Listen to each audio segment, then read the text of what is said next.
Hello students, नमस्कार। Online classes में आप सभी का स्वागत है। और हम जो स्टडी कर रहे थे वो कर रहे थे नोबेल पुरस्कार की। देखिए, इसमें आप कहीं सोच रहे होंगे नोबेल पुरस्कार के बार बार इसको क्यों ले रहे हैं।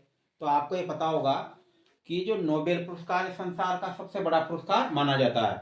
और कोई भी जो ज़्यादातर देखने को मिलता है कि जो एग्जाम होते हैं तो उसमें करंट जीके के रूप में ये नोबेल पुरस्कार के, क्योंकि ये प्रतिवर्ष दिया जाता है और प्रतिवर्ष देने के साथ साथ ही ये संसार का सबसे बड़ा पुरस्कार होता है।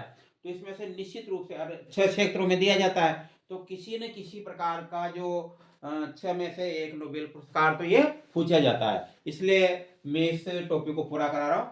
इससे पहले मैंने 3 पहले करा देते, अर्थशास्त्र का, शांति के क्षेत्र का और इसका साहित्य का। अब ये 3 बचे हुए थे, जिसमें चिकित्सा का, भौतिक का और रसायन विज्ञान का नोबेल पुरस्कार, जिसमें नोबेल पुरस्कार का आपके टॉपिक समाप्त हो जाएगा। और इस साल 2024 में से जो भी कंपटीशन में आएगा तो आपके सामने ये सारा इसमें मैंने दे दिया है। तो देखिए, जो स्टूडेंट पढ़ रहे हैं, क्योंकि मैं देखता हूँ 20-25 तो ऐसे जो लगातार इंतजार करते हैं और वो स्टडी करते हैं। बाकी और जैसे और की तो नहीं कर सकते, क्योंकि देखो सबका अलग अलग व्यूज होता है। कोई कोचिंग में पढ़ रहा है तो वो कोचिंग को बेहतर मानता है, कोई शायद घूमने के हिसाब से गया है, कहीं से वो मतलब देखते हैं जैसे कहीं पार्कों में घूम रहे हैं, कहीं इंटरटेनमेंट करने के लिए अलग अलग मतलब घर का हिसाब होता है। सीधी सी बात है कि अगर माता पिता ने अगर पढ़ने के लिए, स्टडी के लिए कहीं भी कोचिंग में भेजा है तो बिल्कुल स्टडी करनी चाहिए। वो न जाने कैसे मेहनत करके आपको इस प्रकार से सक्षम बनाते हैं और वो आपको स्टडी के लिए दूर दराज भेजते हैं। तो बिल्कुल आप जो है उनकी अपेक्षाओं पर खरा उतरने की कोशिश करें। ये नहीं कि उनका पैसा वैसे बर्बाद कर रहे हैं। कई स्टूडेंट तो क्या है, सौ के लिए जाते हैं, उनको उनको पता ही नहीं होता है कि पढ़ना क्या होता है, मतलब या कंपटीशन की तैयारी करनी कैसे होती है। बस जैसे कोचिंग गए, कोचिंग का उतारा, वहाँ भी उतारा तो उतारा, नहीं तो दूसरी कॉपी नकल कर लेंगे या मोबाइल में फोटो खींच लेंगे। तो ये अलग अलग इस प्रकार से कोई भी जो स्टडी नहीं हो सकती है। जो सफल हुए व्यक्ति जिन्होंने एग्जाम पास किया है उनसे पूछो उन्होंने किस प्रकार से स्टडी की है। गर्म में मतलब जो रूम लेते हैं उसमें पैक हो जाते हैं। एक कोचिंग के अलावा भी और दूसरी स्टडी होती है, जैसे मान लो आप न्यूज़पेपर है, और इसके अलावा भी जो जितने भी कंपटीशन की जो गाइड्स होती है सबकी स्टडी करते हैं, जिसके बाद सिलेक्शन हो पाता है। इसकी कोई गारंटी नहीं है। अगर आप सोच रहे हो कि भाई कोचिंग में चल गए और कोचिंग में स्टडी कर ली तो उसमें हमारा सिलेक्शन हो जाएगा, ऐसा कुछ नहीं है। तो एक बार माता पिता के बारे में जरूर सोचिए, वो किस प्रकार से पैसा कमा कर आपको वहाँ पैसा कमा कर आपको भेज रहे हैं स्टडी के लिए। तो देखिए, तो ये नोबेल पुरस्कार वाला जो टॉपिक है तो ये उनको समर्पित है जो मेरे चैनल पर स्टडी करते हैं और नियमित रूप से, वो चाहे रीट के विद्यार्थी हो या पीटे एग्जाम के विद्यार्थी हो। तो उन सभी के लिए मैं जैसे जैसे टाइम मिलता है मैं उनके लिए नए नए जो टॉपिक है ना जो एग्जाम में आने वाले, उनको उनकी मैं स्टडी कराता हूँ। तो हम चल रहे हैं, पहला जो है चिकित्सा का नोबेल पुरस्कार। तो चिकित्सा का जो नोबेल पुरस्कार दिया गया था इस साल, दोनों अमेरिका के वैज्ञानिक थे। एक तो था विक्टर एम्ब्रोस, दूसरा था गैरी रूबकुन। तो इनको जो है ये पुरस्कार दिया गया था माइक्रो आरएनए ट्रांसक्रिप्टेड जीन विनिमय के लिए। अब देखिए, हालांकि जो साइंस का स्टूडेंट है उसके तो समझ में आ जाता है कि आरएनए क्या होता है। तो मैं यहाँ करके बताता हूँ आरएनए, आरएनए। तो आरएनए जो होता है ना, राइबोज न्यूक्लिक एसिड, यानी केंद्रक के अंदर 2 प्रकार के न्यूक्लिक अम्ल पाए जाते हैं, जिसमें से एक तो होता है डीएनए, एक होता है आरएनए। तो ये जो आरएनए होता है ये भी 3 प्रकार के हैं, जिसमें से एक तो होता है एमआरएनए, यानी कि मैसेंजर आरएनए, संदेशवाहक आरएनए, और दूसरा होता है टीआरएनए, यानी ट्रांसफर आरएनए, ट्रांसफर का मतलब स्थानांतरण करने वाले आरएनए, और तीसरा होता है आरआरएनए, यानी राइबोसोमल आरएनए, जो राइबोसोम का निर्माण करता है। तो ये तो देखे एमआरएनए ये डीएनए के संदेशों को कहां तक लाता है, राइबोसोम तक। अच्छी तरह इसको मैं कल समझाऊंगा आपको ज्यादा, अभी तो इसका जो है ना इसका लेते हैं टॉपिक। तो कहने का अर्थ है कि आरएनए जो है क्या है, 3 प्रकार हैं, लेकिन नए रिसर्च में पता लगा तो माइक्रो आरएनए, यानी जो सूक्ष्म जो आरएनए होता है इसके अंदर भी क्या होता है, ट्रांसक्रिप्टेज जीन है, जैसे मान लो तो ट्रांसक्रिप्टेज, टीके मैंने शॉर्ट में लिखा है, इसका नाम होता है ट्रांसक्रिप्टेज, ट्रांसक्रिप्टेज।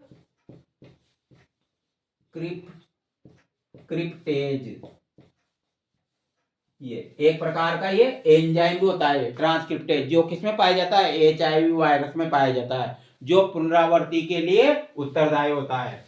तो इनको काय के लिए पुरस्कार मिला था, विक्टर एम्ब्रोस और गैरी रूपकुन को ये मिला था माइक्रो RNA और ट्रांसक्रिप्टेज जो जीन है ना उसमें विनिमय के लिए, यानी जीनों में अदला बदली होती है, आप जानते हो जीनों की अदला बदली को क्या कहते हैं, जीन विनिमय। क्या कहते हैं, जीन विनिमय, इसके लिए मिला था। और आगे बढ़ते हैं हम, भौतिकी का नोबेल पुरस्कार। तो भौतिकी का जो नोबेल पुरस्कार है वो मिला था जॉन जे होपफील्ड को, USA यानी ये भी अमेरिका कहते हैं, यूनाइटेड स्टेट ऑफ अमेरिका। दूसरा जो होता है जेफरी E हिल्टन, अर्थात ये इसके थे कनाडा के थे, इनको मिला था आर्टिफिशियल न्यूरल नेटवर्क के माध्यम से मशीन लर्निंग, यानी आर्टिफिशियल यानी कृत्रिम, न्यूरल नेटवर्क, ये जो मशीनें होती है ना इनको कंप्यूटर से ही क्या किया जा सकता है, नियंत्रित किया जा सकता है। आपने देखा होगा कई ऐसी चीजें जो कंप्यूटराइज हो, यानी धीरे धीरे हर क्षेत्र में किसका, कंप्यूटर का दायरा बढ़ रहा है, और हर एक प्रोग्राम को यानी इस न्यूरल नेटवर्क के माध्यम से क्या है, सर्च किया जा सकता है, चालू किया जा सकता है, बंद किया जा सकता है, आदि है। तो इनको ये फायदा मिला था, भौतिकी के क्षेत्र में मिला था ये। इसके बाद है रसायन का नोबेल पुरस्कार। तो रसायन का नोबेल पुरस्कार मिला था 3 व्यक्तियों को सामूहिक रूप से, जिनमें एक तो था David baker, United state of America, दूसरे थे हेमिस हेस विस, ये यूनाइटेड किंगडम अर्थात इंग्लैंड के थे, और तीसरे थे जॉन एम जम्पर, ये भी यूके के थे। तो इन तीनों को सामूहिक रूप से दिया गया है। इनकी जो है मिलती जुलती रिसर्च थी दोनों की। देखिए एक तो कंप्यूटेशनल प्रोटीन के डिजाइन के लिए, कंप्यूटेशनल प्रोटीन के डिजाइन के लिए इन्होंने यानी एक प्रोटीन का एक नया डिजाइन किया कंप्यूटराइज्ड, तो इसी हिसाब से इनको ये मिला था। लेकिन ये मैच करता था प्रोटीन की संरचना की भविष्यवाणी से संबंधित। तो ये याद रखिए, दोनों ने तो किस पर रिसर्च किया, हेमिस एस विस ने और जॉन एम जम्पर ने तो प्रोटीन की संरचना की भविष्यवाणी पर रिसर्च किया था, और इन्होंने इस पर रिसर्च किया था। तो मानव उपयोगी आगे से उनकी संरचनाओं को समझने में सहायता मिलेगी, इसलिए इन तीनों को सामूहिक रूप से ये पुरस्कार दिया गया था। इसमें से एक भाग इनका था, दोनों का एक भाग था ये। तो इस पुरस्कार में क्या होती है राशि, तो एक ही पहले बताया था मैंने, लगभग 5 करोड़ रुपए के लगभग मिलते हैं, जिसमें से अगर जैसे खोजकर्ता या जो आविष्कार करता 3 होते हैं तो राशि तो 5 करोड़ में से डिवाइडेड हो जाती है, लेकिन जो प्रमाण पत्र होता है वो सेल्फ अलग अलग दिया जाता है।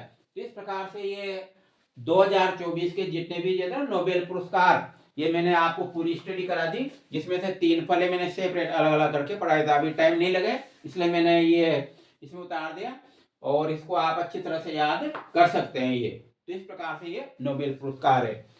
तो ये आप हमारे चैनल पर, या हमारा क्या आप ही का चैनल है, जिसके भी जो भी स्टडी कर रहे हैं स्टूडेंट में कॉन्फिडेंस के साथ में, तो उनको मैं बेहतर से बेहतर मतलब चीज़ें देने की कोशिश करता हूँ। और ये कामना है कि आपका जो भी तैयारी कर रहे हो, चाहे आप रीड की कर रहे हो या पीटे एग्जाम की कर रहे हो, आपका चयन निश्चित रूप से हो। और सबसे यही अनुरोध है कि आप जैसे अब समय आता जा रहा है ना, तो कम से कम ये आपका चैनल है तो सब्सक्राइबर कराने हैं, मतलब तो मुझे जुमानों को फरवरी तक क्या है 500 सब्सक्राइबर कराने हैं। तो आपको कोशिश करें अपने मित्रों से कराएं, तो चैनल को सब्सक्राइब जरूर करें। और मुझे तो ये भी नहीं लगता भाई कि कहाँ जैसे यूट्यूब से कोई पैसा आएगा कि ऐसा कुछ भी नहीं है, मतलब क्योंकि अभी तक अपन उसकी शर्तों को पूरी नहीं कर पाएंगे। लेकिन फिर भी मैं तो जो भी स्टूडेंट क्योंकि परिचित है कहीं तो इसमें जो जुड़ रहे विश्वास के साथ, कहते हैं ना विद्या दान एक प्रकार का, तो मैं तो ये कर रहा हूँ कि एक प्रकार से कोशिश है, अगर आपको अच्छा लग रहा है तो सब्सक्राइबर कराएं। बाकी कल दूसरे नए टॉपिक के साथ स्टडी करेंगे।